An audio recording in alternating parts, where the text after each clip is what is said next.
Hello and welcome back to Council Island, your go-to source for all the happenings down at City Hall, where we talk about transit, housing, and other stuff sometimes. But it feels like we basically talk about the Green Line and we talk about upzoning. That's what it's been lately. And today's going to be housing heavy. We're going to jump into it in a second. Of course, I'm joined here by Denis. How are you doing, Denis? I'm great, Alex. Well, Good to be that's here. great. I'm happy to have you here. In September, we are looking to get a few more co-hosts on the roster, get things shaking up, getting a few more perspectives and stuff. So if you're listening to this show and you think that you would be a brilliant co-host, don't let me know, because if you think you'd be the best co-host, you I don't know. Sometimes if you think you'd be a bad co-host, let me know, because you'd probably be great. But September 8th, that's the one important date that I want people to remember. That's when the Green Line update. Everybody's wondering what's happening with the downtown alignment. September 8th, that's the day to pay attention to. So come September, we'll be talking a little bit more transit. But today, it's housing. Denis, we talked last time about the suites, about units per hectare, and about that Mission Road development. We're going to go through all of those today, but we're going to spend most of our time on the backyard suites and on the secondary suites in general. Can you give us an update? What happened at council? What was before council, and then what happened? Yeah. So actually, before I get into that, I just want to make a add to your pitch for being a co-host. I don't have any experience doing podcasts or media of any sort.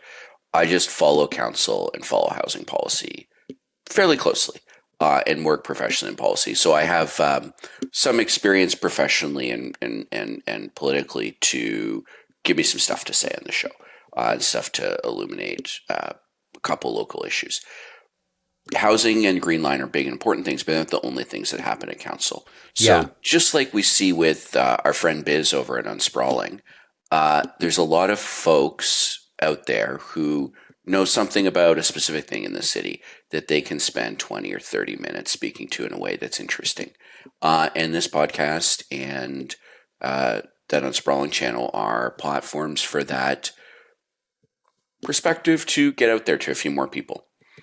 Yeah. And so Yeah. if you got, yeah, like people Yeah. should sign up or have a conversation with Alex about Yeah, the reach possibility. reach out to me. I'm easy to find. My cell number is 587-226-7828. Send me a text.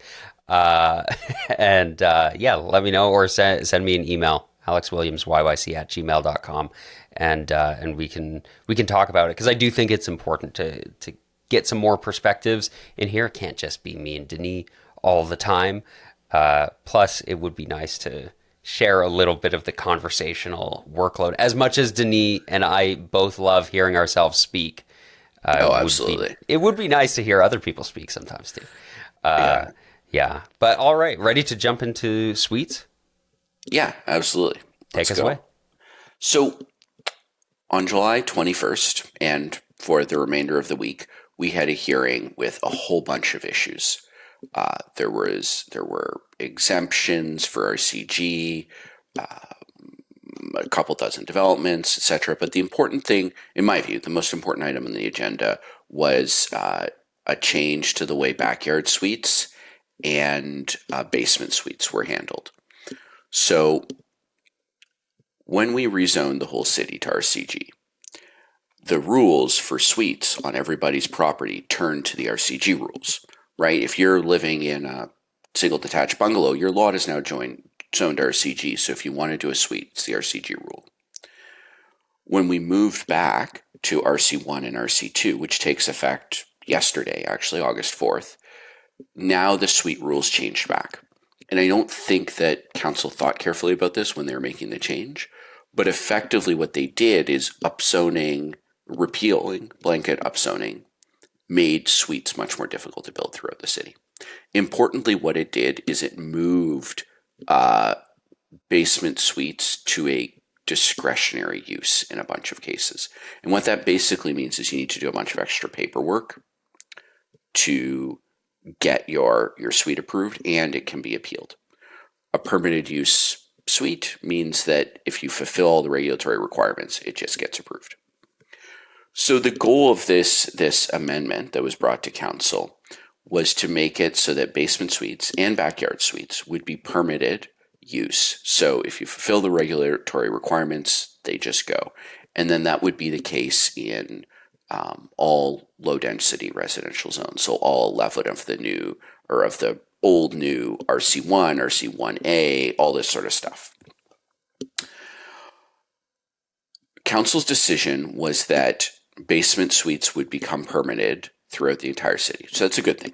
And essentially what happened was the debate became about the appropriateness of backyard suites, and people generally accepted that basement suites were okay, except for kind of some more extreme outliers.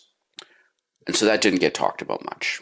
Basement suites are going to be permitted use still across the whole city. That's a good thing. That will enable a bunch of housing, and so we should be happy about that. And also just save taxpayer money, because now there's like 3,000 development permits a year that we don't have to pay these, expensive professional planners to review line by line, which is just a huge waste of money. And I want to highlight as well, making it easier to build basement suites improves the compliance that we have on basement suites. When people talk about basement suites, the concern is often, well, what if the lighting's not very good? What if it's kind of, you picture like the worst possible basement. And I have personally lived in an illegal basement suite because that's the housing that I was able to find at that time. And it wasn't fantastic. There were a lot of problems. And luckily, the people who owned the suite, they were updating the suite to meet the rules. And as soon as, I can't tell you how big of a difference it made when we got that big window in the basement. Huge difference. Suddenly I had all of this natural light in the suite.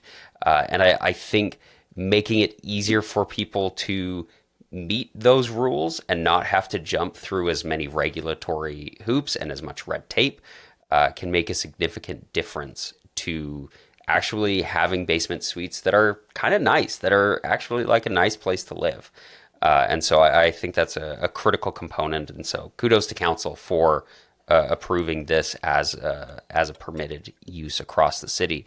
Now, the story with backyard suites and garage suites was a little bit different, right, Denis? Yeah, so basically we made no progress on backyard suites. A couple of the pro-housing people in council had taken this repeal as an opportunity to extend permitted use backyard suites to more locations. They had been discretionary uses in most zones except for RG, which is like RCG, but for the outer suburbs. So backyard suites were a permitted use in all the new developments and anything built after like 2000 or so, roughly. The motion failed 9-6.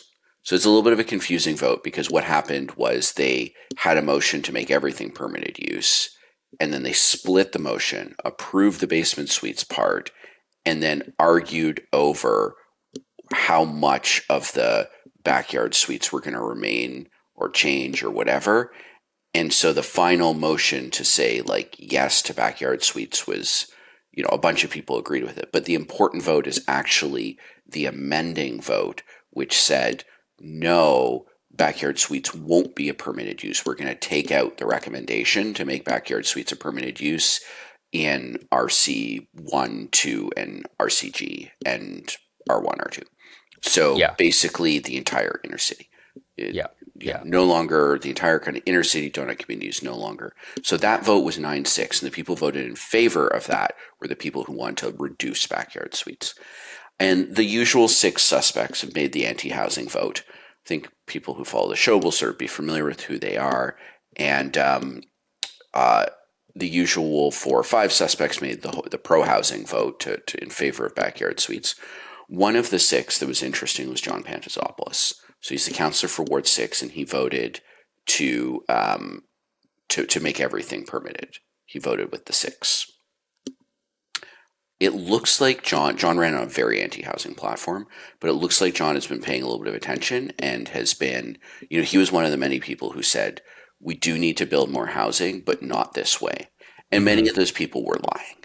But it appears to be the case that John was not, that whether or not he'll live up to this commitment, but that he earnestly believes we do need to build more housing and that you can keep the NIMBYs happy and find ways to build more housing. Yeah, yeah, and he strikes me as of all of the people on council, he strikes me as somebody who tries to weigh each decision intelligently, right? Like it seems like he really does think through everything and isn't just thinking about like, oh well, so and so down the block from me is going to be kind of upset about this. It seems like he's trying to weigh pros and cons and think about what's best for the city and take in the information that city admin has been giving to him. Yeah. And I guess I should also mention Harrison Clark quickly, who voted in favor of garage suites, which is, I think, was maybe not a foregone conclusion. But, he did. I think that was the correct choice. On the voting against backyard suites, so voting for the motion to remove them from these zones, Jeremy Farkas, Raj Dhaliwal, and Jennifer Wyness stand out. So Jennifer Wyness was somebody who voted for upzoning originally. She voted for blanket upzoning, and she was a fairly pro-housing vote in a lot of ways in the last council. She was the instigator of the changes to the Riley local area plan that improved it significantly and increased policy, or policy of application of density around C train stations. But she voted against backyard suites, and it wasn't entirely clear to me why she did it, other than maybe the concern about some backyard suites in parts of Ward 2 are kind of these inner city committees that would have it, and so maybe she was worried about some like the fights that might happen in a couple of her more inner city neighborhoods. But I don't know.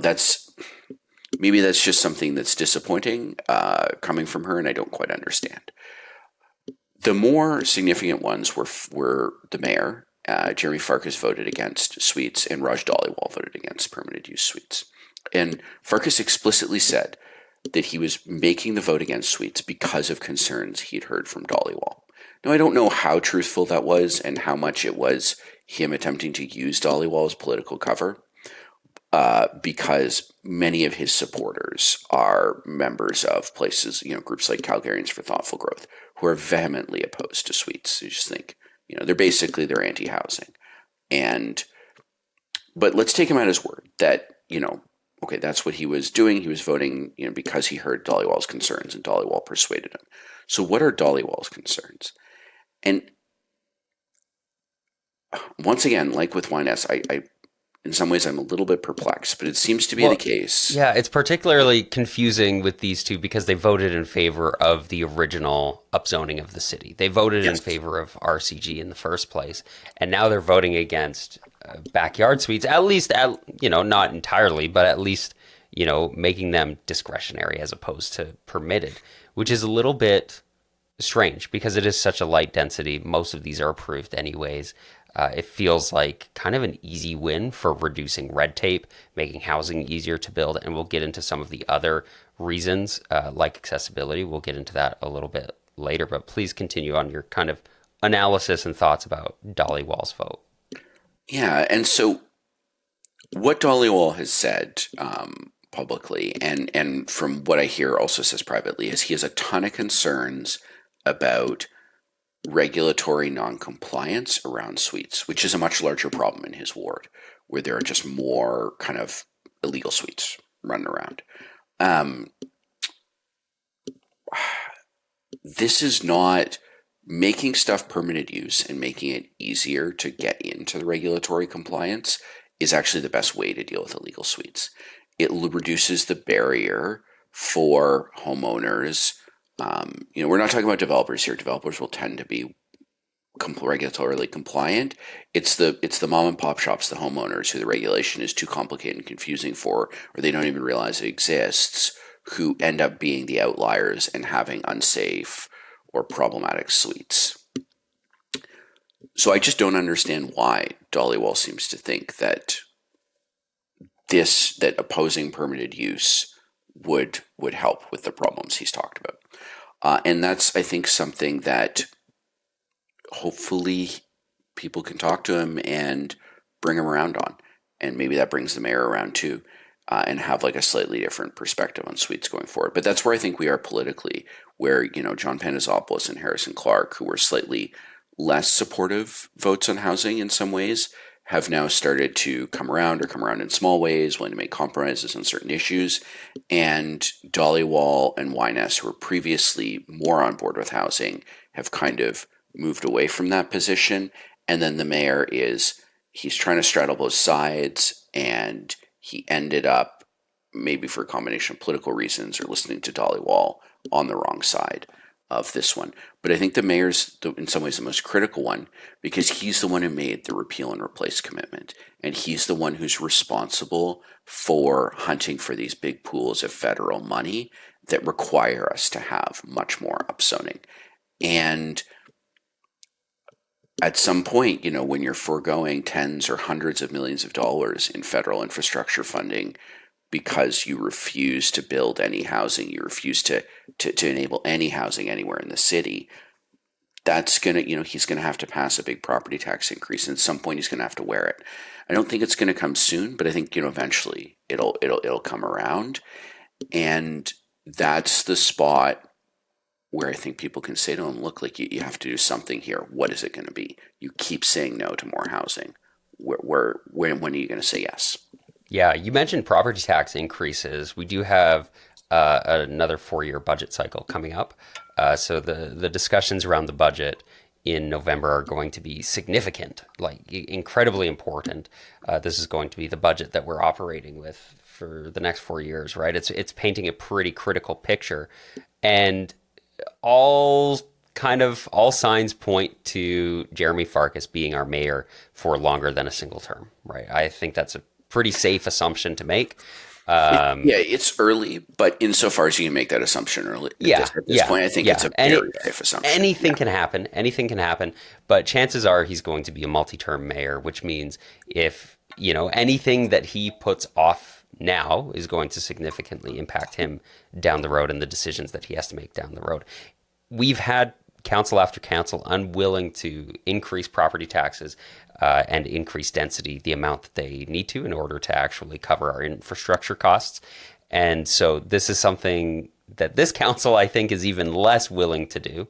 But we're going to have to wait and see how that shakes out, because my guess is that one of the councils that Mayor Farkas is mayoring over is going to have to make that decision, make some tough decisions about our property taxes, about our infrastructure, about our density. And we'll have to wait and see if they're willing to do that, because it's not necessarily politically popular.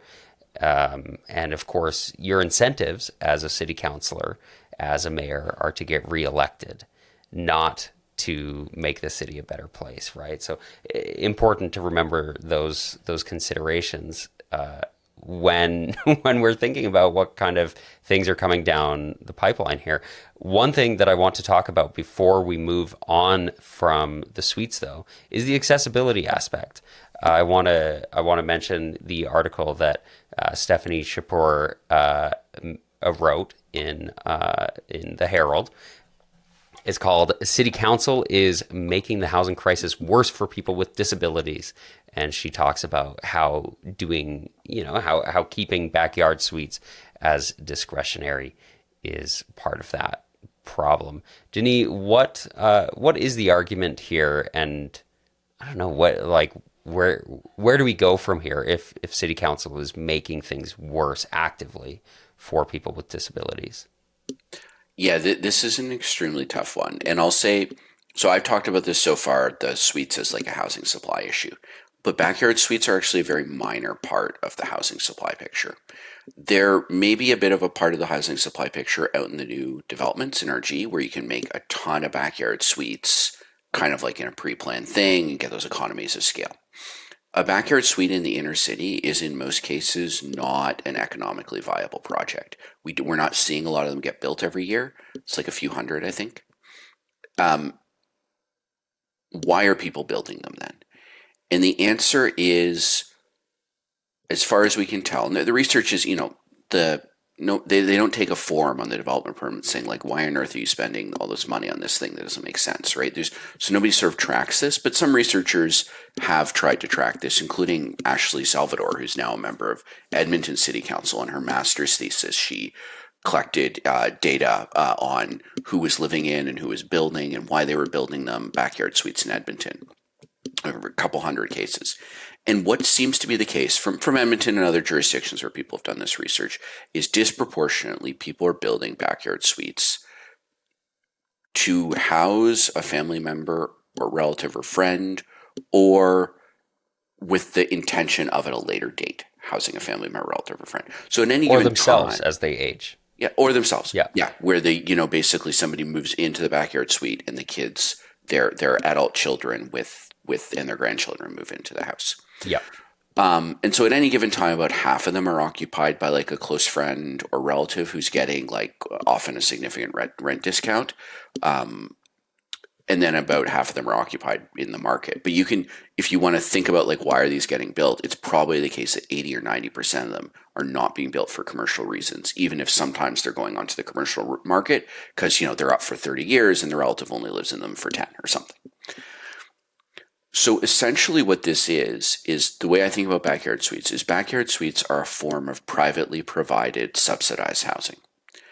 And they're also not just subsidized housing, they're actually a form of privately provided assistive living in a lot of cases, or supportive living. We have a friend down in Hillhurst who has a son with a serious disability, and she wants to be able to put her son into a backyard suite so he is close enough to her that she can provide the level of support he needs, but he also has a certain level of independence because he's in that kind of gray area where maybe he would need institutional living, but he doesn't want it, but he can't quite be totally independent. There's a lot of people in those gray areas, whether because of physical or mental disabilities or aging related decline.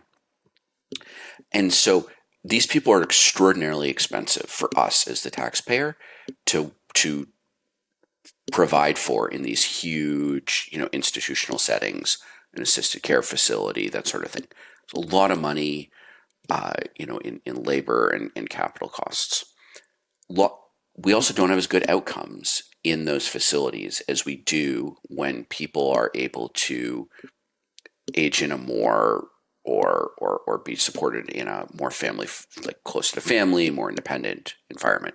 And it's just nicer, like when you talk to somebody who's facing like this institutional, non-institutional choice, they almost always want to go to the non-institutional, right? People are familiar with this where their grandparents don't want to move into the nursing home, but Stephanie Shapur spoke about this, about how unpleasant it was to live in an institution as a wheelchair user when she had to for a period of time.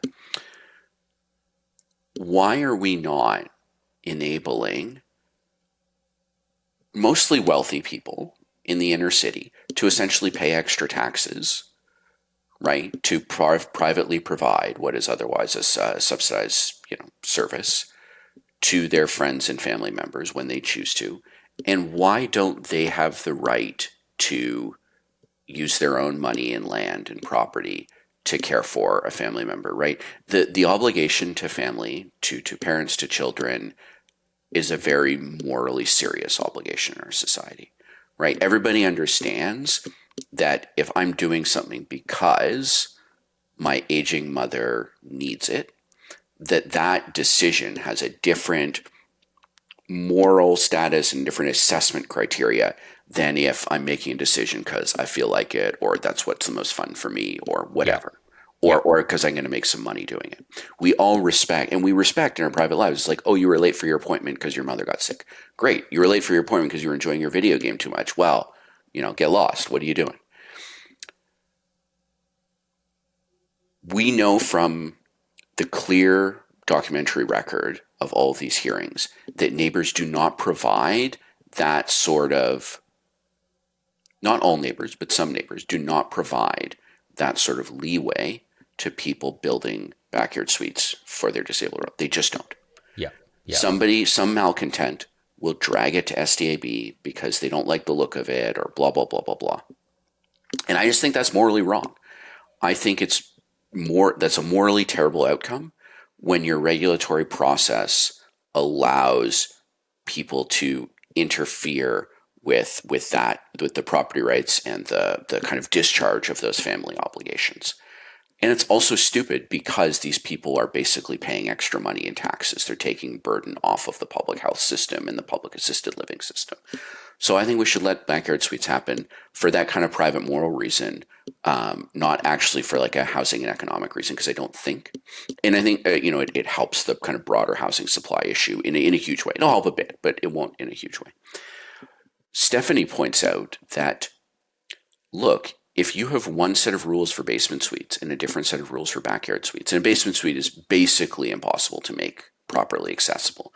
Like you can do it, but you're talking about an unreasonable amount of money. Like just fundamentally the going down into the basement, making it properly accessible for a lot of people, that's not really on. So backyard suites are kind of the accessible, the only like practically accessible secondary suite option. Yeah.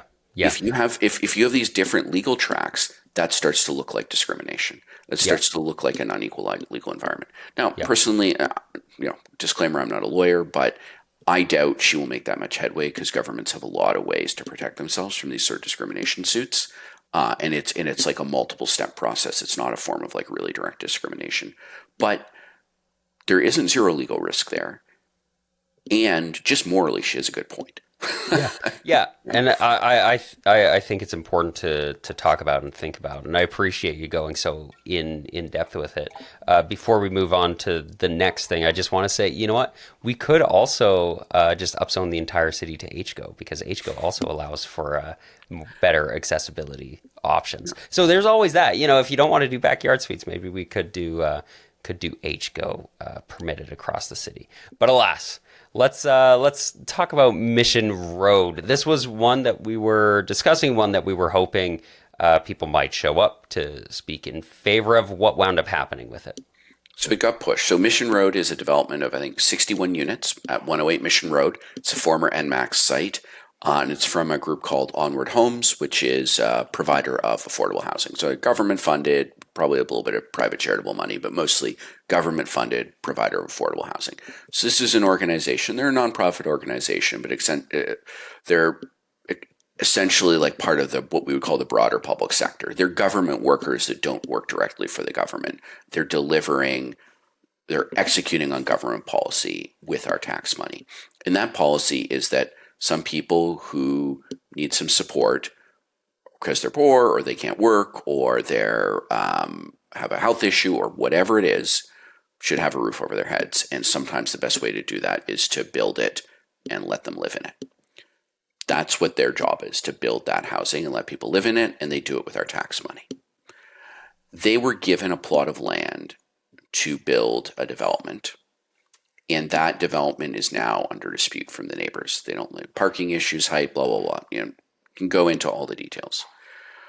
Yeah, our last episode, we went pretty in depth about it. Yeah. I think that the objections are kind of silly on a personal level, but the way the process works right now, you have to like really take into account that community feedback and those objections.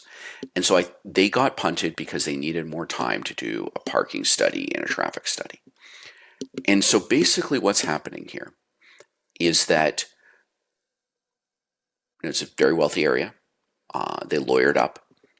There's some wealthy folks who've decided they don't want the 61 units of affordable housing in their neighborhood for, except for like the 2 or 3 houses who back onto it, which are all basically, it's not really going to impact them. It's mostly aesthetic concerns. It's not really a reasonable complaint in any sense of the word. Also, people live in this kind of affordable housing are not going to have a lot of cars. So like the traffic impacts are going to be, you've got to be kidding me with that one.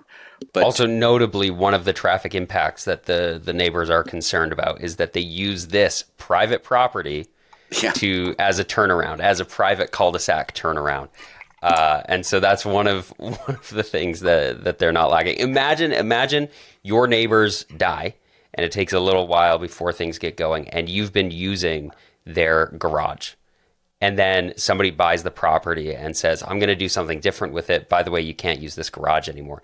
And you take that as a reason to dispute what your neighbor wants to do with it, because I've been using their private property for my personal desires, which are very, it's, yeah. I agree with you that it's it's kind of silly. yeah, it's kind of unbelievable in a lot of ways. But I mean, I don't, Onward Homes. I assume it was Onward Homes' decision to push it, and to hire the people and do the traffic study. But basically, what's happening here is we've created a process where you can delay these things, even though we all decided in the sense of the government decided to pursue this affordable housing policy. We devoted the public resources. That's our taxpayer money. The people in this area can kind of delay the whole thing, and they add costs. And essentially what they're doing is they're creating a bonanza for the consultants. This traffic study, the parking study, the extra time, the next appearance in front of city council, these people are all paid high salaries. These are like good white collar professional jobs. You have to have a bunch of qualifications or connections to do them and to get them. And a lot of these people are making six figures a year. And they're making six figures a year because we create a process that they get to do all that. We create this like Byzantine process, and they make their living doing the paperwork and the wrangling and the back and forth over it. I think that that's like a really terrible outcome on multiple levels. I think it makes the whole operation of the system less accessible to everyday people. Everybody needs a consultant. It's not an accident that it's in rich neighborhoods where you get the strongest opposition, because they're the ones who can hire their own consultants to gum up the process. It's not a good use of taxpayer money, right? Like the people who are struggling to make ends meet are contributing to the taxes that then pay these six-figure salaries to do work, which is just not necessary if we had like a cleaner, more streamlined system. So when people talk about like red tape and excessive taxation and bad government treatment of the working man, like this is it in spades. And that's not to say the consultants aren't nice people, but if you talk to them off the record, they're like, yeah, when you add this dumb red tape, I make more money. So I guess it's good for me. But most of the ones I talk to are like, no, I'd rather, like, I'm an architect, I'm a planner, I'm a lawyer. I'd rather actually do something useful rather than facilitate a process that could be one tenth as complex. Yeah. Yeah, exactly. I think that's a pretty good highlight on it. We'll talk more about it when it ends up at council, and we actually have something to discuss there. Now let's close off on the units per hectare. So this is kind of the one of the big things that was going forward to council is the reduction of how many units per hectare were allowed in RCG, and we were kind of warning that if this went through, this would end up killing RCG as a zone. It'd be a dead zone, and everything, instead of being rezoned from R1 or R2 to RCG, would just end up going to HGO or to MCG or to something else. Denis, can you tell us what wound up happening with this one? Yeah, so the amendment failed, or the motion didn't pass. I think it was 8. Oh, I've actually forgotten the vote. I think it was 8-7. But there's an important vote I want to talk about on this one. So this was a good outcome. Council and industry basically said, like, look, if you do this, we won't be able to build fourplexes. We won't be able to build fourplexes, and we won't build triplexes either because they're not financially viable. So we're just not going to build. Fine. Some members of council said, you're just not telling us the truth. You can definitely do it. They cited, other jurisdictions. This was a very confused response because in other jurisdictions, there are different building code rules. And so, the fact that people don't build triplexes isn't like a rule of physics. It's a result of the regulatory code that treats them in this weird way where it thinks that they're a big multi-unit housing development. And so they have all these extra costs imposed on them. The important vote on this then, though, was Councillor Mike Atkinson from Ward 7. So he's the guy who actually brought this amendment originally. And it was, in theory, supposed to be a solution to RCG that would get people to not downzone the whole city. He's like, can we make our CG a little better so that we don't downzone the whole city? And in this specific case, better meant less dense, right? So, Exactly. so that it feels less intense for people. Yeah. Exactly. And so it was he wanted to kill like the mid block setback houses so that somebody like with a bungalow doesn't have a house built basically like facing onto the laneway behind them looking into their backyard. People just like felt that that was a huge violation. I currently have one of those houses being built directly beside me, and it's HGO, and I'm not whining about it. And I just think people should be like more reasonable. But that was the thing they were trying to solve. Because the city got downzoned anyway, but this motion was separate. It kind of stuck around. And then all it was going to do was just damage the small remaining RCG zones. So now Mike has a lot of the RCG remaining in his neighborhood, and he has to deal with like a very NIMBY base, and he managed to persuade some of the intense local NIMBYs, people like Jeff Marsh from the Hounsville Briar Hill Community Association, who are just like really, really intense NIMBYs. He managed to persuade some of them to support him by arguing something along the lines of like, well, if we do it more contextually, like we can like find the right compromises, etc. And so I was worried that he was going to like vote for this really silly amendment to destroy RCG even after it had been lost as a compromise vehicle to step away from the downzoning. And he was signaling that he was going to, but he seems to have changed his mind. And I don't know exactly where in it he changed his mind or who persuaded him, but he spoke to why he was persuaded. And he basically, like, he was just persuaded for sensible reasons. He was like, look, this zone's not going to work anymore. Like all the reasons we've talked about. He articulated those reasons at the hearing. And he said, I brought this motion originally, but now I'm going to vote against it because we do need to build housing. And so, I've been very critical of Mike Atkinson in a lot of cases, and I think there's lots there to be critical about. But he behaved well as a counselor in this case. And in some ways, it's a low bar, like seeing reason, whatever. But in this political and work environment of the council right now, somebody being able to take a step back, look at something, reevaluate it, listen to technical expertise, hear the evidence from the city planning team, hear the evidence from industry, and make a different decision. That is being a good city councilor, and we should give him kudos for that. I certainly do. Yeah, absolutely. I mean, that's two counselors who I think today in this conversation have impressed us, John Pants and Mike Atkinson, who, are clearly thinking through things and maybe sometimes voting in a way that might be unexpected, especially, I mean, in Atkinson's case, seeing something that he brought forward and being like, actually, I thought this was a good idea. Maybe it's not. Any final thoughts as we wrap up here, Denis? Final thoughts. Yeah. Now that you mention it, we've got two important things coming up. Three, but two really, I'd say. Calgary Plan and Zoning Bylaw, kind of at the end of this year and into the new year. And the important thing I think there is the zoning bylaw. So there's going to be consultations coming up. We're going to want to go to those, understand what's happening, and advocate for enabling more housing in the zoning bylaw.